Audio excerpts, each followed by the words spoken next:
আপনি online business করতেছেন, আপনি মেসেজ মেনটেন করতেছেন, ওয়েবসাইট মেনটেন করতেছেন, সবই ঠিক আছে, কিন্তু মেটা আপনাকে স্প্যামার হিসেবে কাউন্ট করছে।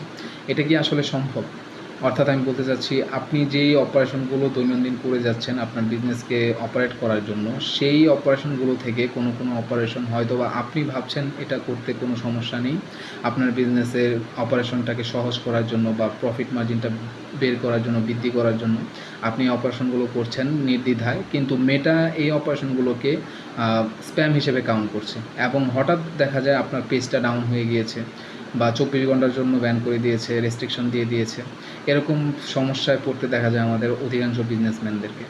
তো এই সমস্যাগুলো কেন হয়? এটার প্রধান কারণ হচ্ছে আমাদের অধিকাংশ বিজনেসম্যানরা আসলে জানেই না যে মেটা বা এই ধরনের সোশ্যাল মিডিয়া ওয়েবসাইট প্ল্যাটফর্মগুলো কী ধরনের তাদের রেস্ট্রিকশন কী কারণে দেয় বা তাদের প্রাইভেসি পলিসিগুলো কী, এই বিষয়গুলো সম্পর্কে আমাদের বিজনেসম্যানরা অবগত না। এটার জন্য অধিকাংশ ক্ষেত্রে বিজনেসম্যানরা বিপদে পড়ে। আমি আপনাদেরকে আমার রিয়েল লাইফের একটা উদাহরণ দিই। আমার এক বড় ভাই, উনি হচ্ছে বিজনেস করেন, ক্লায়েন্ট প্লাস বড় ভাই। তো উনি আমাকে কিছুদিন আগে যোগাযোগ করলেন যে ভাইয়া আমার হোয়াটসঅ্যাপ অ্যাকাউন্টটা রেস্ট্রিক্টেড হয়ে গেছে। তো আমি এইটা জানার পরে আমি জানার চেষ্টা করলাম যে আসলে সলিউশন দেওয়ার জন্য যে প্রবলেমটা কী। তো তখন আমি যখন তার থেকে পুরো বিষয়টা, তার অপারেশনটা শুনলাম যে সে হোয়াটসঅ্যাপে কীভাবে কমিউনিকেট করে বা কী কাজ করে হোয়াটসঅ্যাপের মাধ্যমে, তখন আমি বুঝতে পারলাম যে ওনার আসলে আমরা যেগুলোকে নর্মালি রেস্ট্রিকশন খাওয়ার কারণ হিসেবে চিন্তা করি, সেরকম কোনো সমস্যা তার পেজে বা তার অ্যাকাউন্টে ছিল না। তার একটা অ্যাকাউন্টের সমস্যাটা যেটা ছিল, যেটা হচ্ছে আমাদের অধিকাংশ অনেক বিজনেসম্যানরাই এই বিষয়টাকে রেস্ট্রিকশন খাওয়ার মতো কোনো কারণই মনে করেন না। সেটা হচ্ছে সে হচ্ছে আপনার বিটুবি বিজনেস করে, অর্থাৎ তার পাইকারি সেল করে, বিজনেসম্যানদের কাছে তার প্রোডাক্ট সেল করে, সে প্রোডাক্ট মেকিং করে এবং পাশাপাশি কিছু খুচরা প্রোডাক্টও সেল করে অনলাইনে। তো তার জন্য যেটা হয়েছে, সে যেহেতু আপনার মেইনলি পাইকারি সেল করে, তো তার বিজনেসটা যেহেতু বিজনেসম্যানদের সাথে, সেজন্য তুলনামূলক তার বায়ার সংখ্যা কম। একটা খুচরা অবশ্যই আপনার 10টা প্রোডাক্ট বেচতে খুচরার ক্ষেত্রে 10টা ক্লায়েন্টের কাছে যেতে হয়, আর 10টা প্রোডাক্ট পাইকারির ক্ষেত্রে কিন্তু একটা ক্লায়েন্টই যথেষ্ট। তো সেই জন্য তার ক্লায়েন্টের সংখ্যা কম। তো সেটার জন্য সে যেটা করে, সে হোয়াটসঅ্যাপে আপনার অ্যাডগুলো রান করে এবং রান করার পরে যখন তার নতুন কোনো প্রোডাক্ট আসে, যাদের সাথে অলরেডি সে সেল করেছে বা প্রোডাক্ট কথা বলেছে প্রোডাক্ট নিয়ে, তো সে নতুন কোনো প্রোডাক্ট লঞ্চ হলে তাদেরকে সেই হোয়াটসঅ্যাপে নিজে থেকে গিয়ে মেসেজ দেয় যে আমাদের এই নতুন প্রোডাক্ট এসেছে, আপনি দেখতে পারেন। তো এটার জন্য কি হয়েছে, ফেসবুক এটাকে ভায়োলেশন হিসেবে কাউন্ট করেছে এবং তাকে রেস্ট্রিকশন দিয়ে দিয়েছে। এখন সে এই বিষয়টা মানতেই আসলে তার কষ্ট হচ্ছে যে এইটাও করা যাবে না। তার এই বিষয়টাতে কোনো আইডিয়াই নেই যে ফেসবুকে এটা করা রেস্ট্রিকশন খাওয়ার একটা কারণ হতে পারে। সে আসলে এটা আমি তাকে শুধু বলতেছি না, জাস্ট আমি একটা উদাহরণ দিলাম, কিন্তু আমাদের বাংলাদেশে এই ধরনের বিজনেসম্যানদের সংখ্যা অনেক, যারা এই বিষয়টাকে খুব তেমন কিছুই মনে করেন। তো এটার কারণটা হচ্ছে আমরা রুলস অ্যান্ড রেগুলেশনগুলো জানি না। তো আমি এই ভিডিওটা করার উদ্দেশ্য হচ্ছে বিজনেসম্যান যারা আপনারা এই ধরনের কাজগুলো করেন, এটাকে কোনো ভায়োলেশনের কারণ মনে করেন না, তারা এখনই সতর্ক হন। কারণ এই ধরনের সমস্যাতে আপনি যখন এখন চিন্তা করেন, আমি যার উদাহরণটা দিলাম, উনি এখন হচ্ছে পুরো কোরবানির সিজন, এখন সে প্রোডাক্ট নামিয়েছে, বিশাল বড় তার প্রোডাকশন তৈরি হয়েছে, এখন সে প্রোডাক্টগুলো সেল করবে, কিন্তু সে অ্যাডটাই রান করতে পারতেছে না। তার মেইনলি যেহেতু বিটুবি বিজনেসে হোয়াটসঅ্যাপে একটু বেশি ফোকাস দিতে হয়, হোয়াটসঅ্যাপে বিজনেসম্যানরা বেশি কথা বলতে স্বাচ্ছন্দ্য বোধ করে, সেজন্য সে হোয়াটসঅ্যাপে যেতেই হবে তাকে। এখন সে নতুন একটা অ্যাকাউন্ট নিয়ে কাজ করতে হবে অথবা এই অ্যাকাউন্টের জন্য বসে থাকতে হবে, তা এটা কিন্তু তার জন্য একটা হ্যাসেল। তো বিজনেসম্যানরা এরকম একটা সিচুয়েশনে, এরকম একটা সিজনের সময়ে সে হোয়াটসঅ্যাপ নিয়ে পড়ে থাকবে নাকি সে তার অপারেশনটা চেক করবে, তার মেন্টালি একটা প্রেশার তৈরি হইল। এত আর্জেন্সির ভিতরে সে নতুন করে সব কিছু অ্যাড, যে রানিং অ্যাডটা ছিল সেটা বন্ধ করে নতুন অ্যাকাউন্ট কানেক্ট করে আবার অ্যাডটা রান করা, অথবা এই 24 ঘন্টা বসে থাকা, এটা বিশাল একটা হ্যাসেল। আপনি যারা এইরকম সিচুয়েশনে পড়েছে তারা শুধু জানে এটা কত বড় একটা হ্যাসেল এবং চিন্তার বিষয়। তো এখানে আমি আসলে কয়েকটা বিষয়, যেহেতু আমি এই বিষয়টা শেয়ার করতেছি, এখানে আমি আরও কয়েকটা বিষয় শেয়ার করতে চাই যে আপনি যখন অনলাইন বিজনেস করতেছেন, আপনার মিনিমাম কিছু বেসিক ফর্মুলা, বেসিক কিছু নলেজ থাকা উচিত। আপনি আপনার অ্যাকাউন্টগুলো কীভাবে ম্যানেজ করবেন, আপনি যাতে রেস্ট্রিকশন না খান। হ্যাঁ, হোয়াটসঅ্যাপে বা ফেসবুকে মাঝে মধ্যে এরকম হয় যে আপনি কিছু করেননি, তারপরে রেস্ট্রিকশন হয়ে গেছে। এটা হতে পারে কীরকম, এটার কারণ হতে পারে একটা যে আপনার যারা কম্পিটিটর আছে তারা আপনার অ্যাকাউন্টে অধিক পরিমাণে রিপোর্ট করেছে, এটার জন্য হতে পারে, শত্রুতামি করে এটা করতে পারে, এরকম হয় অনেক সময়। ফেসবুকের আমি এর আগে একটা ভিডিওতে বলেছিলাম যে ফেসবুক মাঝে মধ্যে ভুলক্রমে অনেক পেজ রেস্ট্রিক্ট করে দেয়, এটা হয়। এটা আবেদন করলে অনেক সময় পেজ ফিরে আসে, অধিকাংশ ক্ষেত্রে ফিরে আসে, কিন্তু অনেক সময় রিচটা কমে যায়, রিচটা আগের মতো হয় না। তো যাই হোক, ওইগুলোতে আমি যাচ্ছি না, কিন্তু আপনি আপনার তরফ থেকে ক্লিয়ার থাকাটা জরুরি যে আপনি কোনো ভুল করেননি, এটা যেন আপনার তরফ থেকে না হয়। তো সেটার জন্য আমি বেসিক কয়েকটা জেনারিক কথা বলতে পারি, সেটা আমি অবশ্যই টপিক ধরে ধরে এক একজনের সিচুয়েশন এক এক রকম, ছোটো ছোটো অনেক বিষয় আছে।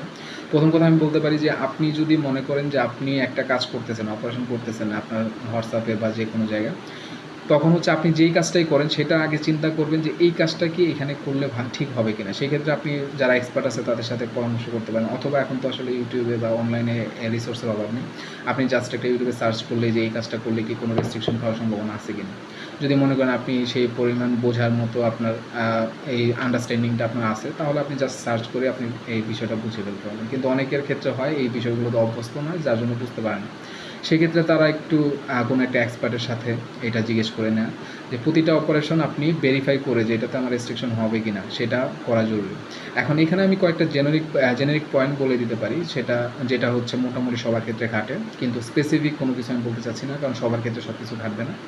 তো জেনারিক বলতে হচ্ছে সেটা হচ্ছে অবশ্যই আপনি যেহেতু অনলাইন বিজনেস করতেছেন, আপনি ট্রাই করবেন ট্রাস্ট ওয়েতে আপনার কাস্টমারকে সার্ভিস দিতে, অর্থাৎ কাস্টমারের সাথে আপনি সর্বোচ্চ তাকে সন্তুষ্ট করা। অবশ্যই আপনি 100% কাস্টমার সন্তুষ্ট রাখতে পারবেন না, কিছু কাস্টমার থাকবেই যারা আপনার প্রোডাক্ট যতই দিয়েছেন তারপরেও আপনার প্রতি সে সন্তুষ্ট হবে না, এটা হইতেই পারে, এটা কোনো অস্বাভাবিক কিছু না, কিন্তু আপনার তরফ থেকে আপনি সর্বোচ্চটা দেওয়ার চেষ্টা করবেন। তো তারপরে দেখা গেছে আপনি 1000 সার্ভিস দিলে আপনি 2 জন মানুষ অসন্তুষ্ট তো থাকতে পারে, এটা হইতে পারে। আবার অনেক ক্ষেত্রে আপনার ক্ষেত্রে ভুলও হইতে পারে। তো সেক্ষেত্রে আপনি যদি মনে করেন যে আপনার তরফ থেকে কোনো কিছু ভুল হয়েছে, আপনি এটা অ্যাকনোলেজ করেন, কাস্টমার যেন স্যাটিসফাই হয়ে যায়। হ্যাঁ, অনেক সময় ভুল করার পরেও যখন আপনি এটা স্বীকার করবেন, আপনি তাকে একটা ডিসকাউন্ট দিয়ে দেবেন বা কোনোভাবে তাকে এই ক্ষতিটা পুষিয়ে দেওয়ার চেষ্টা করবেন। ধরেন আপনার কাছ থেকে একটা প্রোডাক্ট অর্ডার করেছে, প্রোডাক্টটা খারাপ করেছে, আপনি সাথে সাথে এটা রিটার্ন নেন, প্রয়োজন পড়লে কাস্টমার থেকে ডেলিভারি চার্জটাও নেবেন না, ফ্রিতেই আপনি রিটার্ন করে দেন। তাহলে কাস্টমার আপনার প্রতি ট্রাস্ট তৈরি হলো, আর সে আপনাকে কোনো ব্যাড ইফেক্ট পড়ার ক্ষেত্রে তো এই কাজ করলো না। কীরকম হয় যে ছোটো কোনো পেজের ক্ষেত্রে যদি অল্প কিছু রিপোর্ট পড়ে পেজটা কিন্তু ডাউন হয়ে যায়। তো সেই জিনিসটা আপনার মাথায় রাখতে হবে প্রথম দিন থেকে। আপনি ভাবতে পারেন যে আমার বড় পেজ, তখন আমি এসব নিয়ে ভাববো, এখন ভাবার প্রয়োজন নেই। না, আপনি প্রথম দিন থেকে, আপনি যদি শুরুতে কোনো একটা রেস্ট্রিকশন খেয়ে যান, এটা কিন্তু পরবর্তীতে আপনাকে সাফার করতে হতে পারে। এই জন্য প্রথম দিন থেকে আপনি এই জিনিসগুলো খেয়াল রাখবেন যে কাস্টমার যেন কোনোভাবেই আপনাকে আপনার পেজে ক্ষতি করার কোনো চেষ্টা না করে, আপনার কম্পিটিটররা যাতে ক্ষতি না করতে পারে, এই জিনিসগুলো আপনি খেয়াল রাখবেন। তারপরে দ্বিতীয়ত হচ্ছে কাস্টমার সাথে কখনো খারাপ ব্যবহার করবেন না। আপনার মেসেজে যখন আপনি চ্যাট করতেছেন, তখন আপনি কাস্টমারকে কোনো বাজে স্ল্যাং ইউজ করবেন না, অথবা কাস্টমার যদি করে সেটা আপনি ফেসবুকে রিপোর্ট করে দেবেন, কিন্তু আপনি যে উল্টে গিয়ে কাস্টমারকে কোনো কিছু বলতে যাবেন না। এটা আপনি আপনার ব্যবসার জায়গায় আপনি এটা সবসময় মেনটেন করবেন যে কাস্টমার যাই বলুক আমার কিছু বলা যাবে না। তারপরে পাশাপাশি আপনি হচ্ছে যে এই কাজটা করবেন, আপনি সবসময় ফেসবুকের অফিসিয়াল, আপনি মার্কেটিং করতেছেন, আপনি বুস্ট করে সেল আনতেছেন, আপনি ভাবতেছেন এখন তো আমি বুস্ট করে সেল আনছি, যেই সেলগুলো অলরেডি আমার কাস্টমার তাদের কাছে আমি আবার মেসেজ করি না, এটার জন্য অফিসিয়াল ওয়ে আছে। আমি বলতেছি না যে এটা করবেন না, এটা অবশ্যই বিজনেসকে আপনি প্রফিটেবল করতে গেলে আপনাকে রিমার্কেটিং অবশ্যই করতে হবে, এবং আমি এটাতে জোর দিই যে এটা আপনি করেন, কিন্তু আসলে এটার অফিসিয়াল ওয়ে আছে। আপনি এই বিষয়গুলো কীভাবে এফিশিয়েন্টলি করা যায় সেটার দিকে ফোকাস দেন, আপনি শর্টকাট খুঁজতে যান না। আপনি লিঙ্ক গ্রুপে গিয়ে লিঙ্ক শেয়ার, একটা পেজ যখন আপনি বুস্ট করে সেল আনতেছেন, তখন আসলে গ্রুপে গিয়ে লিঙ্ক শেয়ার দেওয়ার কোনো মানে নেই। এটা অনেকে করে যারা হচ্ছে টাকা দিয়ে ব্যবসা করতে চায় না, ব্যবসাটাকে সিরিয়াস না, ইনভেস্টমেন্ট নাই, তারা চায় গ্রুপে গিয়ে লিঙ্ক করে 2-4টা প্রোডাক্ট সেল করতে পারলে তাদের কিছু পকেট খরচ আসে। এভাবে আপনি বিজনেস হয় না, ঠিক আছে? আপনি যখন একটা প্রতিষ্ঠিত ব্যবসায়ী হতে চাচ্ছেন, আপনি কিছু ইনভেস্টমেন্ট নিয়ে বিজনেসে আসছেন, আপনি ওইসব শর্টকাটে যান না। আপনি কখনো এটা ভাবেন না ফেসবুককে আমি ধোকা দেবো, ফেসবুককে আমি না বুঝিয়ে আমার মতো করে আমি চালাকি করে ফেসবুকের থেকে সেল নিয়ে আসবো, এই কথা চিন্তা করেন না। বা যেই প্ল্যাটফর্মই হোক, এটা ইউটিউবে অনেকে দেখা যায় ভিডিওর কমেন্ট বক্সে গিয়ে তার প্রোডাক্টের লিঙ্ক দিয়ে আসে, এটা করার প্রয়োজন নাই। এটা আসলে অনেক ক্ষেত্রে ব্যাকফায়ার করে, অনেক ক্ষেত্রে না, ম্যাক্সিমাম ক্ষেত্রে ব্যাকফায়ার করে। যেমন যখন আপনি একটা বাল্কে এইসব কাজ করবেন, অতিরিক্ত করবেন, আপনি যখন 1-2 প্রোডাক্টে তো আপনার সেলতে হবে না, আপনি এটাকে বাড়াতে চাইবেন, তখন আপনি আরও বেশি লিঙ্ক শেয়ার দেবেন, তো এটা কিন্তু আপনার ঝামেলা হবে। 1-2টা লিঙ্কে অবশ্যই সমস্যা নেই, কিন্তু একাধিক যখন করতে যাবেন, একটু বেশি অ্যামাউন্টে করতে যাবেন, তখন কিন্তু এটা বড় সমস্যা হয়ে যাবে। তো এই ধরনের শর্টকাটে যাবেন না, আপনি অফিসিয়াল ওয়েগুলা অনেক চিপ ওয়েতেই অনেক অফিসিয়ালি আপনার অনেক ভালো কিছু করা যায়, ঠিক আছে? আপনি ধরেন কথার কথা $1 $2 পর্যন্ত এক একটা সেল বুস্টে চলে যায়, কিন্তু আপনি যখন রিমার্কেটিং করবেন আপনি অনেক কম প্রাইসেই, আপনি যখন $2 সেল আনতে পারতেছেন বা $1 সেল আনতে পারতেছেন, এটাতে আপনি প্রফিটেবল হলে আপনি যদি $1/2 সেল আনতে পারেন তাহলে তো অবশ্যই প্রফিটেবল হবে। তো যারা $1 সেল আনতে পারে বা $2 সেল আনতে পারে তাদের অর্ধেক থেকে কম খরচে কিন্তু আপনার, বা অর্ধেক খরচেই আপনার রিমার্কেটিং করে সেল আসে, এটা অফিসিয়াল ওয়েতেই, যেগুলো রিকমেন্ডেড হয়ে বড় বড় বিজনেসম্যানরা করে, সেভাবেই আপনি অর্ধেক টাকা দিয়ে আনতে পারবেন, তাহলে আপনি কেন শর্টকাট খুঁজতে যাবেন?